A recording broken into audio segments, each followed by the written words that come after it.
ഞാൻ കൺവിൻസ്ഡാണ് ഇവിടെ പറ്റുന്നുള്ളത്. അതിൻ്റെ പേരിലാണ് നമ്മൾ തുടങ്ങി. 2004 തുടങ്ങി, 2 ഇലക്ഷൻ നിന്നു, പിന്നെയും മുന്നോട്ട് പോയി.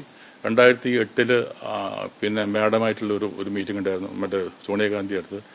അതും സക്സസ് ആയില്ല. അത് എനിക്കത് പറ്റുന്നില്ല. അത് 2016 അമിത്ഷായിട്ടുള്ളൊരു മീറ്റിംഗ് ഉണ്ടായിരുന്നു. അപ്പോഴും എനിക്കത് അക്സെപ്റ്റ് ചെയ്യാൻ, അവരുടെ ടേംസ് അക്സെപ്റ്റ് ചെയ്യാൻ പറ്റില്ല. അതും ഞാൻ നിരസിച്ചു. 2021 ചില വൈകാരികമായ ചില പ്രശ്നങ്ങൾ വന്നപ്പോൾ എനിക്ക് തോന്നി ഒറ്റയ്ക്ക് നിൽക്കുന്നതിനേക്കാൾ നല്ലത് നാഷണൽ പാർട്ടി ആയിട്ടൊരു അലയൻസ് ഉണ്ടാക്കി കൊണ്ടുവന്ന് പറഞ്ഞു. അപ്പോൾ ഞാനും അമിത്ഷാ മാത്രമുള്ള ഒരു മീറ്റിംഗ് മറ്റേ ഡൽഹിയിലുണ്ടായിരുന്നു. അപ്പോൾ ഞാൻ അദ്ദേഹത്തിനോട് ചോദിച്ചു, അങ്ങനെയാണെങ്കിൽ നിങ്ങൾക്ക് BJPയിൽ ലയിച്ചുകൂടെയെന്ന് ചോദിച്ചു. അപ്പം അന്നത്തെ ഒരു മൂഡിൽ ഞാൻ പറഞ്ഞു ശരിയെന്ന് പറഞ്ഞു. അങ്ങനെയാണ് ഞാൻ ഇതിനകത്ത് ലയിച്ചത്. ആ ലയിക്കുന്ന സമയത്ത് എൻ്റെ അടുത്ത് അദ്ദേഹം ചോദിച്ചു, ഏത് മണ്ഡലമാണ് മത്സരിക്കാൻ വേണ്ടതെന്ന് ചോദിച്ചു. അപ്പോൾ 2021 ഇലക്ഷൻ നടക്കാൻ പോവാണ്, മെയ് മാസത്തിൽ നിയമസഭ 2021. അപ്പോൾ ഇപ്പോൾ ഈ മീറ്റിംഗ് നടക്കുന്നത് ഫെബ്രുവരി 17 ഞാനും അമിത്ഷായിട്ടുള്ള മീറ്റിംഗ്. അപ്പോൾ അദ്ദേഹം ചോദിച്ചു, ഏത് മണ്ഡലമാണ് നിങ്ങൾക്ക് വേണമെന്ന് ചോദിച്ചു. അത് ഞാൻ പറഞ്ഞു, ഒരു മത്സരത്തിന് ഒരു സീറ്റ് കിട്ടാൻ വേണ്ടിയിട്ടല്ല ഞാൻ വന്നത്, ഞാൻ അതിലേക്ക് മേലെയാണ്. ഞാൻ ചിന്തിക്കുന്നത് വെച്ചാൽ ഇവിടെ ഏറെ തെറ്റിദ്ധരിക്കപ്പെട്ട ഒരു പൊളിറ്റിക്കൽ പാർട്ടിയാണ്, എസ്പെഷ്യലി കേരളത്തിൽ ഏറെ തെറ്റിദ്ധരിക്കപ്പെട്ട ഒരു പൊളിറ്റിക്കൽ പാർട്ടിയാണ് ഭാരതീയ ജനതാ പാർട്ടി. ഇന്ന് മൈനോറിറ്റീസിൻ്റെ മാത്രമല്ല, ഹിന്ദു കമ്മ്യൂണിറ്റീസിൽ വരെ BJPയോടൊരു അകൽച്ചയുണ്ട്, ഒരു ഭീതിയുണ്ട്. മനസ്സിലായില്ലേ? ആ ഭീതിയിൽ ഒരു ഒരു ഒരു ഒരു കഴമ്പില്ലാത്ത വീഴാതെ എനിക്കറിയാം, പക്ഷേ ജനങ്ങൾക്ക് അറിയില്ലത്. അപ്പോൾ BJPനെ കാണുന്നത് ഒരു പ്രത്യേക ഇതിലാണ്, കാഴ്ചപ്പാടിലാണ് ജനം കണ്ടുകൊണ്ടിരിക്കുന്നത്. അത് എല്ലാ മതക്കാരും എല്ലാ ജാതിക്കാരും അങ്ങനെയാണ് നിൽക്കുന്നത്. അപ്പോൾ സമൂഹത്തിനെ നിങ്ങൾ മാറ്റിയെടുക്കാൻ ശ്രമിച്ചിട്ടില്ല. മനസ്സിലായില്ല? അപ്പോൾ നിങ്ങൾ ഇതേവരെ BJP അത് അഡ്രസ്സ് ചെയ്തിട്ടില്ല. എന്താണ് ഈ ഭീതി? എന്താണ് ജനങ്ങൾക്ക് BJPയോടുള്ള ഈ അകൽച്ചയ്ക്ക് കാരണം എന്താണെന്ന്? അതിനൊരു കാരണമുണ്ട്. ആ കാരണങ്ങൾ നിങ്ങൾ അഡ്രസ്സ് ചെയ്ത് മാറ്റാവുന്നതേ ഉള്ളൂ. അത് നിങ്ങൾ ഇതുവരെ ചെയ്തിട്ടില്ല. അപ്പോൾ അതുകൊണ്ട് അദ്ദേഹം പറഞ്ഞു അപ്പോൾ പറഞ്ഞത്, അല്ല ഇത് ഞങ്ങൾ ഇവിടെ ഭരിക്കും എന്ന് പറഞ്ഞു. ഞാൻ പറഞ്ഞു, ഒരു കാരണവശാലും ആ ഭീതി മാറ്റാതെ നിങ്ങൾക്ക് ഒരു BJPയുടെ ഭരണം കേരളത്തിൽ ഉണ്ടാവില്ല എന്ന് ഞാൻ പറഞ്ഞു. വർഷങ്ങളായിട്ട് പൊളിറ്റിക്കൽ ഫീൽഡിൽ ആക്റ്റീവ് പൊളിറ്റിക്സ് കൊണ്ട് നടത്തുന്ന ആളാണ്. കേരളത്തിൻ്റെ പൾസ് എനിക്കറിയാം. അതുകൊണ്ട് അത് മോഹമാണ്, അത് നടക്കില്ല. അത് നടക്കണമെങ്കിൽ നിങ്ങൾ അവരിലുള്ള ആ ഭയം മാറ്റണം. മനസ്സിലായില്ലേ? ഈ BJPയോടുള്ള ഒരു ഭയമുണ്ട്. ആ ഭയം നിങ്ങൾ മാറ്റാനായിട്ട് നിങ്ങൾ ഇതേവരെ ഒരു പ്രവൃത്തി ചെയ്തിട്ടില്ല. നിങ്ങൾ അകന്ന് നിൽക്കുകയാണ്. അതുമാത്രമല്ല, നിങ്ങൾ പുറപ്പെടുവിക്കുന്ന ചില കാര്യങ്ങൾ ഈ ഭീതി കൂട്ടാണ്. മനസ്സിലായില്ലേ? അത് നിങ്ങൾ മാറ്റിയെടുക്കണം. അതിന് എന്നെക്കൊണ്ട് സാധിക്കും. ഞാൻ ഈ മൈനോറിറ്റീസ് ഏറ്റവും കൂടുതൽ ബന്ധപ്പെട്ട് കിടക്കുന്ന ഒരാളാണ്. എനിക്ക് ഒരു മുസ്ലിമിൻ്റെ അടുക്കള വരെ പോവാം. അത്രയും ബന്ധം എനിക്ക് ഈ മുസ്ലിം സമുദായമായിട്ടുണ്ട്. ഏത് മുസ്ലിമിൻ്റെ വീട്ടിലും അവരെന്നെ അടുക്കള വരെ എല്ലാ സ്ത്രീകളുടെ അടുത്തും കൊണ്ടുപോകുന്ന ആൾക്കാരാണ്. അപ്പോൾ ഞാൻ പറഞ്ഞു, എന്നെ വിശ്വസിക്കുന്നവരാണ് അവർ. അപ്പോൾ ആ വിശ്വാസത്തെ എനിക്കറിയാം, അവരുടെ മനസ്സ് എനിക്കറിയാം. അപ്പോൾ അത് അവർക്ക് എന്നെ വിശ്വാസമാണ്. ആ വിശ്വാസത്തിനെ എനിക്ക് നിങ്ങളോടുള്ള വിശ്വാസം വിട്ട് മാറ്റാൻ പറ്റും. അതാണ് എൻ്റെ പ്രയോജനം. അപ്പം ഞാനൊരു മത്സരിക്കാൻ തയ്യാറല്ല ഇപ്പോൾ. ഞാൻ അതിലും വലുതാണ്. അപ്പോൾ അതങ്ങനെ BJPക്ക് ഈ ആ തെറ്റിദ്ധാരണ മാറ്റിയെടുത്തിട്ട് BJPയിലേക്ക് ഇങ്ങനെ ഭീതി ഉള്ള ആൾക്കാരെ അടുപ്പിക്കാനായിട്ടുള്ള ഒരു ശ്രമം എൻ്റെ ഭാഗത്തുനിന്നും ഉണ്ടാകും. അതാണ് എൻ്റെ ദൗത്യം. ഞാനിത് മെർജ് ചെയ്യാനുള്ള കാരണം അതാണ് എൻ്റെ ദൗത്യം. അപ്പോൾ അദ്ദേഹം പറഞ്ഞു, അത് കറക്റ്റാണ്, അത് ശരിയാണ് നിങ്ങൾ പറഞ്ഞത്, ഞങ്ങളത് ചെയ്തിട്ടില്ല. ഒരു ഭീതി എപ്പോഴും ഇങ്ങനെ ഉണ്ടാക്കിക്കൊണ്ടിരിക്കുകയാണ്. അതിന് വേണ്ടിയിട്ട് ഞങ്ങൾ ശ്രമിക്കുന്നുണ്ടെങ്കിൽ അത് ഇഫക്റ്റീവ് ആയിട്ടില്ല ഇതുവരെ. അപ്പോൾ ഞാൻ ഇഫക്റ്റീവ് ആവാത്തതിൻ്റെ കാരണം നിങ്ങളുടെ ലീഡേഴ്സാണ്. അവർ പോയാൽ ആരും സമ്മതിക്കില്ല. അപ്പോൾ അതുകൊണ്ട് ഞാൻ പറഞ്ഞു, അത് എനിക്ക് സാധിക്കും.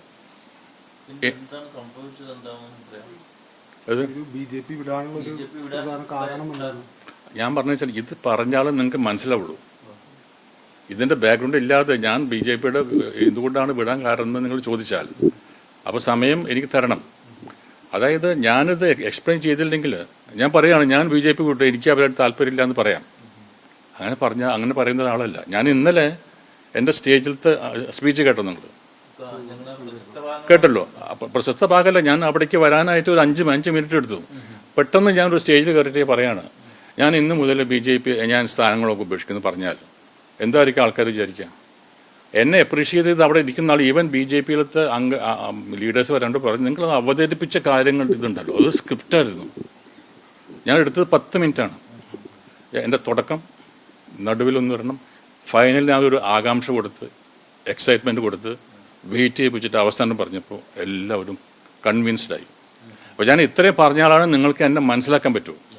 എന്നെ മനസ്സിലാക്കിയാൽ മാത്രമേ ഞാൻ പറയുന്നത് നിങ്ങൾക്ക് മനസ്സിലാവുള്ളൂ. അപ്പോൾ അതിന് പ്ലീസ് ഗീവ് മീ 5 മിനിറ്റ്സ്. അപ്പോൾ അങ്ങനെ വന്നു. അത് കഴിഞ്ഞപ്പോൾ ഞാൻ ഇതിനകത്ത് വന്നു. പിന്നെ എനിക്ക് 2003 വൈസ് പ്രസിഡന്റ് സ്ഥാനം കിട്ടി. അത് കഴിഞ്ഞ് 2023 അപ്പോൾ ഞാൻ ചോദിച്ചു, എൻ്റെ ഉത്തരവാദിത്തം എന്താണെന്ന് ചോദിച്ചു. അപ്പോൾ അവർ പറഞ്ഞു, ഉത്തരവാദിത്തം ഞാൻ തരാം, നോക്കട്ടെ എന്ന് പറഞ്ഞു. അത് തന്നില്ല. അപ്പോൾ നമുക്കൊരു സ്പേസ് കിട്ടി കഴിഞ്ഞാൽ, ഉത്തരവാദിത്തം കിട്ടിയാൽ നമുക്ക് പ്രവർത്തിക്കാൻ പറ്റില്ലല്ലോ. എങ്ങനെയാണ് പ്രവർത്തിക്കാം? അപ്പോൾ ആ സമയത്ത് 5 വൈസ് പ്രസിഡന്റ്മാർ ഓൾറെഡി ഉണ്ട്. അത് കഴിഞ്ഞ് 2024 ഇലക്ഷന് ഞാൻ പ്രവർത്തിച്ചു. രാജീവ് ചന്ദ്രശേഖരന് വേണ്ടിയിട്ടും ശോഭയ്ക്ക് വേണ്ടിയിട്ടും ഒക്കെ വേണ്ടിയിട്ട് ചെയ്തു. അത് കഴിഞ്ഞിട്ട് 2026 അസംബ്ലി ഇലക്ഷനിൽ ഞാൻ കാര്യമായിട്ട് ചെയ്തു, എല്ലാം പ്രവർത്തിച്ചു. അപ്പോഴൊക്കെ കഴിഞ്ഞ ഒരു വർഷമായിട്ട് ഇനി ഞാൻ മാറ്ററിലേക്ക് വരാണ്, ക്ലൈമാക്സിലേക്ക് വരാണ്. കൈ കാണിച്ചു അല്ലേ?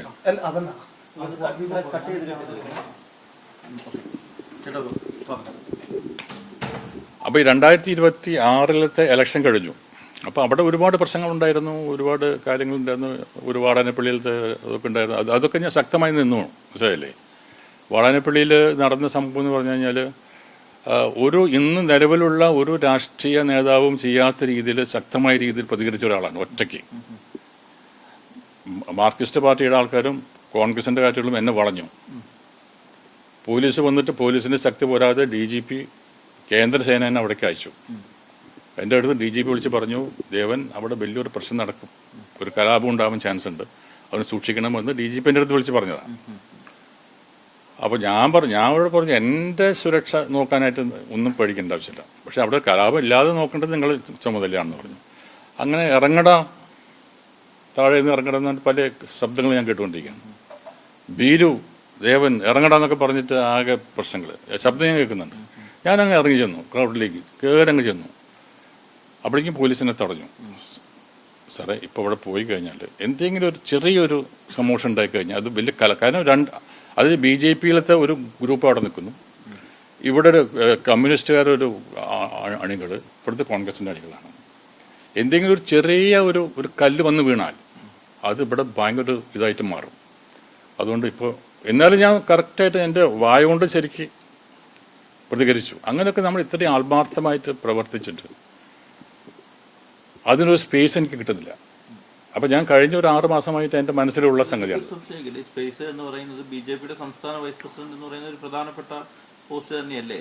പോസ്റ്റ് കിട്ടിയാൽ പോരല്ലോ, എനിക്ക് എൻ്റെ പോർട്ട്ഫോളിയോ കിട്ടണ്ടേ, ഞാൻ എന്താ ചെയ്യേണ്ടതെന്നുള്ള വരണ്ടേ. ഇലക്ഷൻ സീറ്റാണോ ഉദ്ദേശിച്ചത്? ഞാൻ പറഞ്ഞ ഒരു കാര്യം വളരെ സ്പഷ്ടമായിട്ട് നിങ്ങൾ പറയണം. കാരണം എന്ന് വെച്ചാൽ ഇപ്പം ഈ ചോദ്യം നല്ലതാണ്. കാരണം ആൾക്കാർ പറയും ചിലപ്പോൾ നിങ്ങൾക്ക് സീറ്റ് കിട്ടാത്തതുകൊണ്ടാണോ? അല്ല, ഞാൻ സീറ്റിൻ്റെ മോഹിച്ചിട്ടൊന്നും ചെയ്തിട്ടില്ല.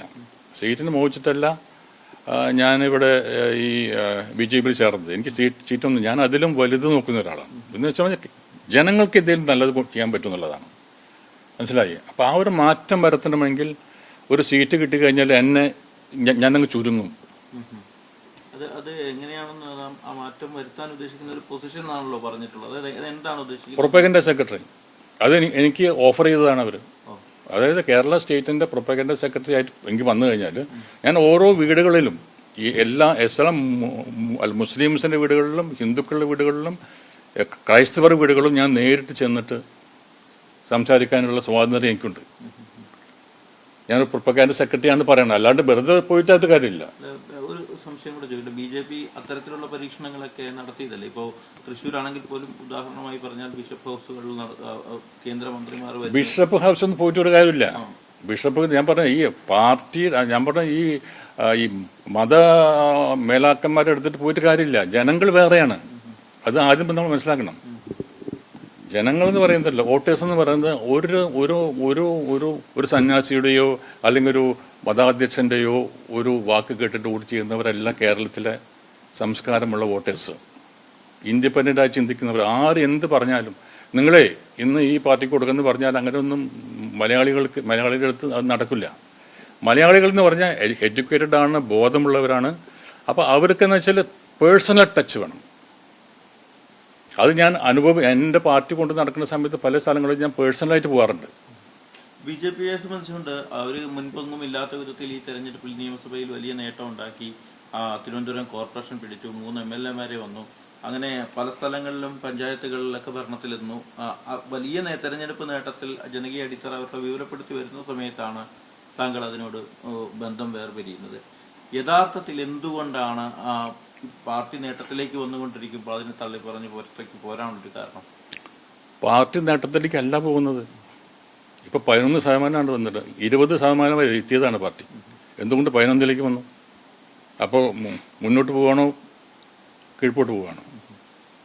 16 നിന്നിരുന്നത്. പിന്നെ കഴിഞ്ഞ പാർലമെന്റ് ഇലക്ഷനിൽ 19% കിട്ടി. ഇപ്പോഴത്തെ ഇലക്ഷൻ്റെ എന്തുകൊണ്ടാണ് 11%, 11.5 ആയിട്ട് വന്നത്? എന്തുകൊണ്ടാണ്? വളരുകയാണോ ചുരുങ്ങുകയാണോ ചെയ്തത്? അപ്പം അതാണ് എൻ്റെ പോയിന്റ്. അതിനെ വളർത്തണമെങ്കിൽ നിങ്ങളുടെ ഇപ്പോഴത്തെ പ്രൊപ്പഗൻഡ പാടില്ല എന്ന് പറഞ്ഞത്. ഈ പ്രൊപ്പഗൻഡയെ കുറിച്ച് സെക്രട്ടറി സ്ഥാനത്തെ കുറിച്ച് പറഞ്ഞപ്പോൾ തന്നെ ചോദിക്കട്ടെ. ബി.ജെ.പിയുടെ ജനങ്ങൾ അകന്നു നിൽക്കുന്നു എന്ന് പറയുന്നു. ഈ ഹിന്ദുത്വ കാഴ്ചപ്പാട്, വർഗീയപരമായിട്ടുള്ള പ്രശ്നങ്ങൾ, അതൊക്കെ ചൂണ്ടിക്കാട്ടിക്കൊണ്ട് തന്നെ ആണ് ജനങ്ങൾ ബി.ജെ.പിയുടെ ഒരു അകലം പാലിക്കുന്നത്. ഇപ്പോഴും അതൊക്കെ ഒരു യാഥാർത്ഥ്യമാണെന്ന് തോന്നുന്നുണ്ടോ ബി.ജെ.പിയെ സംബന്ധിച്ചുകൊണ്ട്? ഒരിക്കലും യാഥാർത്ഥ്യമല്ല.